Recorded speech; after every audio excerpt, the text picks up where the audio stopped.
आप देख रहे हैं छत्तीसगढ़ ग्राउंड न्यूज़। गोबरा नवापारा में इन दिनों जो है सालासर सुंदरकांड समिति के द्वारा प्रतिवर्ष के भांति इस वर्ष भी जो है इस बार शिव महापुराण कथा का आयोजन किया जा रहा है, जिसमें भारत देश के सुप्रसिद्ध कथावाचक, बाल कथावाचक जो कि कृष्णा दुबे जी आज हमारे साथ मौजूद हैं। आइए जानते हैं। 10 साल के हैं और जो है कई जगहों पर इन्होंने अपना कथा कर चुके हैं। आइए जानते हैं उनका अभी तक का उनका जो यात्रा है कैसा रहा। नमस्कार महाराज जी, आपका सबसे पहले मेरे चैनल में आपका स्वागत है। जी, आपकी यात्रा कब से प्रारंभ हुई, कैसे आप में रुचि आई कि हम कथा करना चाहिए धर्म के प्रचार प्रसार के लिए? सभी को राधे राधे, जय श्री कृष्णा। भगवान की और गुरुदेव की अत्यंत दुर्लभ कृपा से पंडित प्रदीप मिश्रा जी महाराज जो हमारे गुरुदेव हैं, उनसे एक प्रेरणा मिली और हम नेहर गांव में भगवान की उनकी कथा श्रवण करने के लिए गए। उनकी वो प्रेरणादायक कथा को श्रवण करने के बाद मन में रुचि बनी कि जैसे ये सनातन को एक तरफ से जागृत कर रहे हैं, वैसे हम भी सनातन को जागृत करें और हम भी ये कथा को वाचन करें। ये उनकी कृपा से आज यहाँ पर कथा को। ये आपने जो है कब से ये प्रारंभ किया अपनी कथा? ज़्यादा वर्ष भी नहीं, महीने ही हुए, 6 से 7 महीने हुए हैं ये यात्रा में चलते हुए। ये कैसा रहा जो है आपने कैसे तैयारी की और इतने बड़े मंचों पर आपने जो है कथा प्रारंभ की? हमारी तो तैयारी कुछ नहीं थी, हमारे गुरुदेव की बहुत थी और गुरुदेव की कृपा से आज यहाँ तक इतना बोल पा रहे हैं, बस ये गुरुदेव की कृपा है। कथा प्रवचन के साथ साथ आपकी जो है अध्ययन अध्यापन कहाँ है अभी, कहाँ तक? स्कूल का? हाँ, स्कूल का तो हमारा अध्ययन स्कूल का भी चल रहा है। अकोला में एमरोल हाई स्कूल है, उसमें भी अध्ययन चल रहा है और पुराणों का भी अध्ययन है। पुराणों का ज्ञान तो कभी खत्म होता नहीं और पूरा कोई प्राप्त कर नहीं पाता, तो उनका पूर्ण तरह अध्ययन हो रहा है और स्कूल का भी चालू है। महाराज जी, दोनों के बीच में समस्या तो कहीं आती नहीं होगी ऐसा? जैसे आपको पढ़ाई में समस्या, जैसे आप मान लो आप कथा प्रवचन कर रहे हैं तो पढ़ाई में कुछ व्यवधान ऐसा? देखिए, पढ़ाई में तो ऐसा कोई व्यवधान नहीं होता है।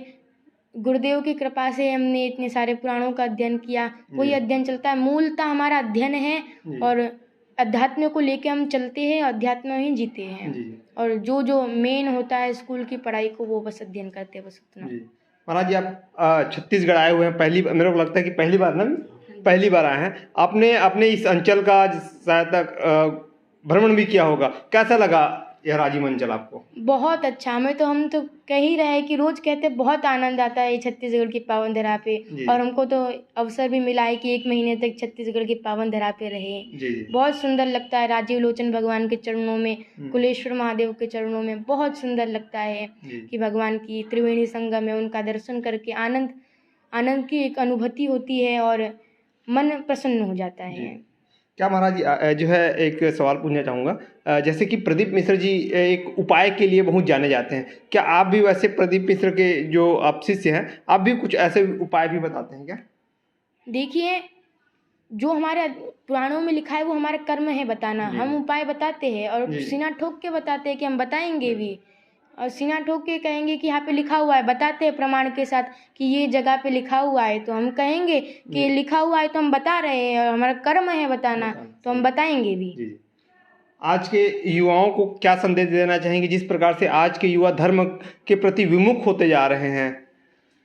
तो युवाओं को तो यही संदेश होता है कि हमने एक उदाहरण भी दिया था कि पुष्प युवा अवस्था में ही भगवान के ऊपर चढ़ता है, युवा अवस्था ही भगवान को सबसे ज़्यादा प्रिय है। तो युवाओं को हम एक ही संदेश देंगे कि अपने सनातन धर्म पर जागृत रहिए और अपने धर्म से विमुख ना होइए, ये हमारा संदेश युवाओं को रहेगा। महाराज जी, एक सवाल और है, अंतिम सवाल है।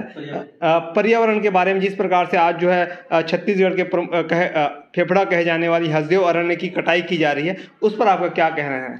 देखिए, पर्यावरण की बात कहें तो सृष्टि की सुंदरता रखना हमारे हाथ में है।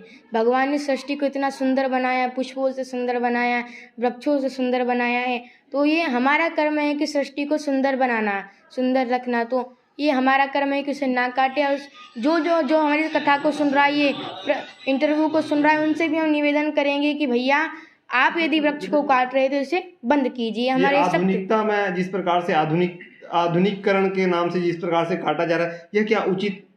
नहीं, बिल्कुल उचित नहीं है। भगवान इसका आदेश नहीं देते वृक्षों को काटना। जी। वृक्ष में भी एक जीवन होता है, उसे ना काटे, ये हमारा निवेदन रहेगा। जी। आज्ञा तो नहीं दे सकते, लेकिन निवेदन हमारा है कि वृक्षों को ना काटे। सवाल और है, आपने अभी तक से जो है बता दें कि कुछ महीने ही हुए हैं आपको, 6-7 महीने हुए हैं, आपने अभी तक कितनी जगहों और कहाँ कहाँ आपने जो है कथा का वाचन किया है?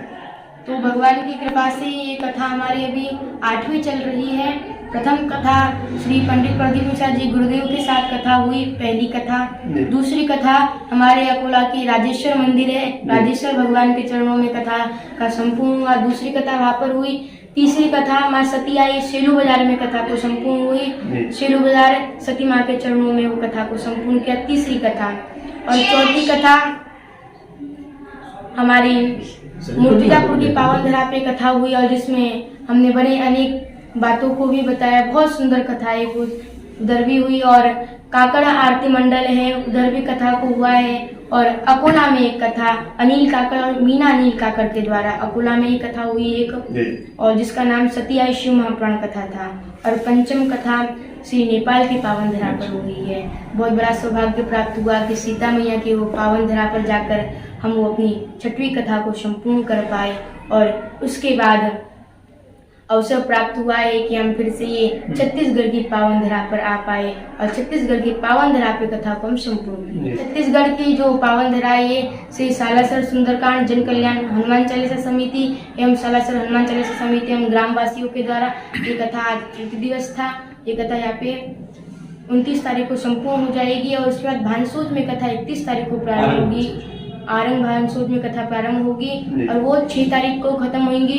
तो फिर से एक और अवसर प्राप्त हुआ है कि 12 तारीख रायगढ़ खरसिया स्कूल मैदान कुनकुनी में वो कथा प्रारंभ होने वाली है 12 तारीख को। तो इतनी हमारी यात्रा थी, और इसी यात्रा में बहुत सारा मैयाओं का प्रेम प्राप्त हुआ है। ये थे कृष्णा दुबे जी, जिन्होंने बात रखी आज जिस प्रकार से जो है धर्म के प्रचार प्रसार के लिए करीबन जो है 6 महीनों से अपना कथा प्रवचन देश के विभिन्न स्थानों पर और विदेशों में भी जो है अपना प्रवचन कर चुके हैं। तो इन्होंने आज हमारी बड़ी अच्छी बात रखी। धन्यवाद। मैं हूं नागिनी साहब।